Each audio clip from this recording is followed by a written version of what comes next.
Hi everyone that missed class on Thursday or Friday. I got this quick video. I'm going to summarize what we learned in class when you were gone. Oh, first of all, I hope you're feeling better.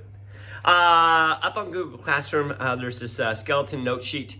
Maybe you could pause this video, get that, maybe print it out, and then start filling it out as we kind of go on.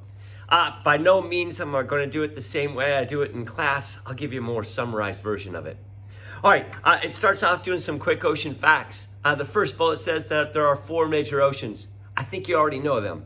There's the Pacific, there's the Atlantic, there's the Indian, and then there's the Arctic. There's 4 major oceans. You learned that in 3rd grade by watching the Octonauts. Next thing it says is that oceans cover 70% of the earth. The 3rd bullet says that ocean right over there, the Pacific Ocean, is by far the biggest ocean. It covers 50% of all the ocean surfaces. And then we kind of went around and we kind of talked about how deep are the oceans. And if you go around to any ocean, just about any different place, and measure the depth of them, and then average the depth, how deep are the oceans? Well, first of all, why don't you take a guess yourself? I mean, how deep are the oceans on average? Any ocean, what do you think? How deep is it?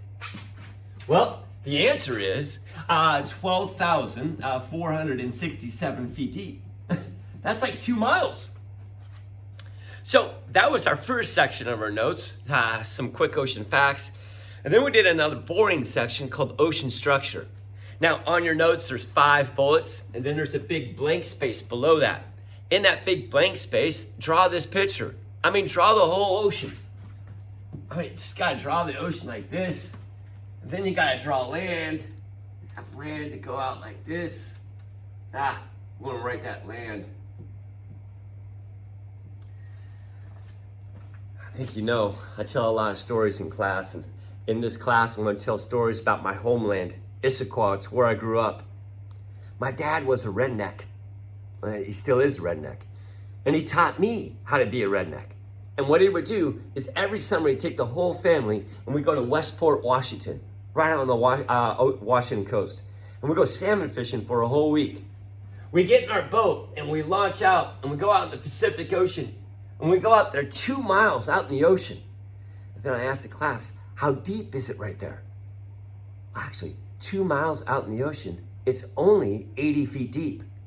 The furthest we ever went was 3 miles out. And it was scary. You couldn't even see land. You're just surrounded by water. And out there, 3 miles off the coast, it's only 100 feet deep. We go back to the dock, and at the dock, I see people that came back from tuna fishing. I go, Dad, I want to go tuna fishing. But he said, oh, we can't go tuna fishing. Because go tuna fishing, you have to go 30 miles out. I mean, 30 miles out in our little boat. That's not going to work. But 30 miles out, all of a sudden something happens. It's the drop off. Where we were is over this part of the ocean called the continental shelf. So we drew this picture. We labeled this right here, the continental shelf.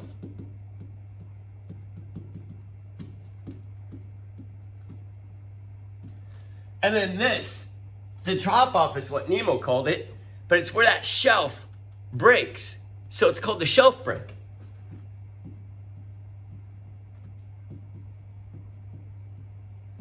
Up in your notes, by the shelf break, there's some parentheses. And in that, put 400 to 600. The shelf break happens somewhere between 400 and 600 feet deep in water. And then right here, where it slopes down, is called that. It's just called the continental slope. And then from here to Hawaii, it's just the friggin' bottom of the ocean. And the bottom of the ocean is called the abyssal plains.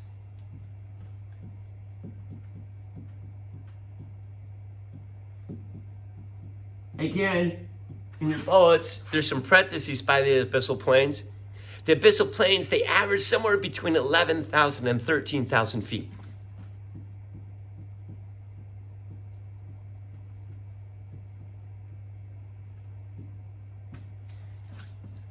Then, every now and then, there's a trench.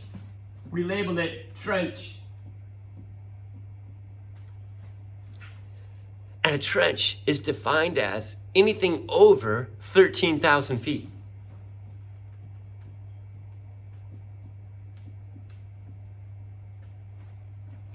Obviously, we talked a lot more about all this stuff in class. We're talking about how we know more about the surface of the moon than we do the bottom of the ocean. So far, we've only discovered 50 trenches. There's probably some more out there. Then we talked about the famous trench, the deepest trench, the Mariana Trench. The Mariana Trench, it's off of Japan. It's 1,200 miles long. It goes all the way down to Guam. Some places it's 60 feet across, and it's super, super deep. And it's the deepest part of the ocean that we've ever discovered. When we went around in class, we talked about how deep is it. First of all, we put it in context. We said, what is the highest part on land? And the highest part on land is Mount Everest. And Mount Everest is 29,000 feet high. Well, how deep is the deepest part of the ocean? We run around, we got some guesses, and finally we got the answer, 36,167 feet deep. Oh my gosh, it's 7,000 feet deeper than Mount Everest is up high. We talked about what's it like down there. Oh, pitch black, cold, and the pressure. You got 36,000 feet of water on top of you. There's 8 tons per square inch. Your big toe is a square inch. So it'd be about putting 8 tons of weight on your big toe. But yet things live down there. And then we watched some videos about this guy named James Cameron who made a submarine. And he keeps going down there and he films things that are down there. And we saw some of the things that he's filmed so far in class. All right, third section of our notes, salinity. Salinity is how much salt is in the water.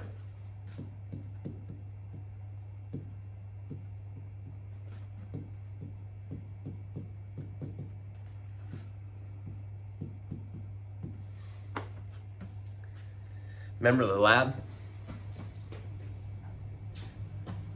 When in part 1, somebody came up to the Tank of Joy and they got the Puget Sound water and they boiled it all off.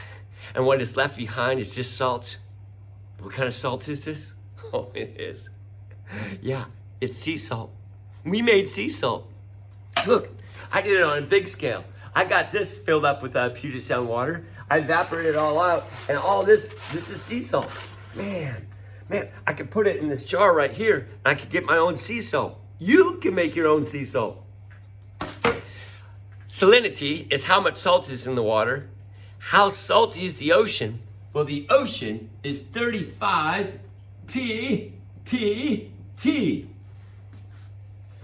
PPT stands for parts per thousand. So there's 35 parts of salt for every 1,000 parts of water. Next on your notes has 1, 2, 3, 4, 5. There are 5 things that could change the salinity of the ocean. It took a while in class before we got all these, but what we said is one thing, rain.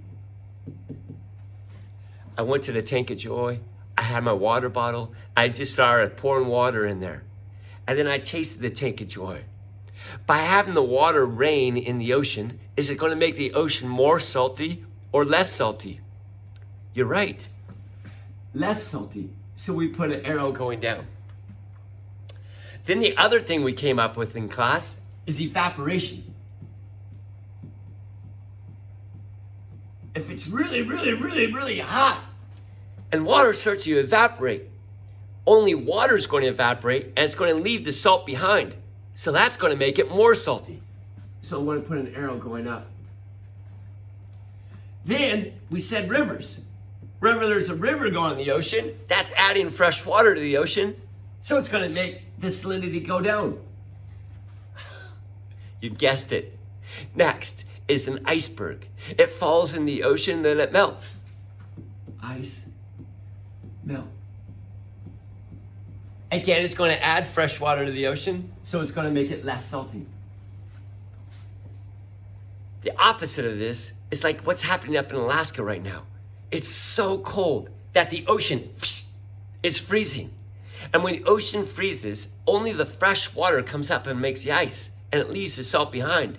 So ice forming is going to do the reverse.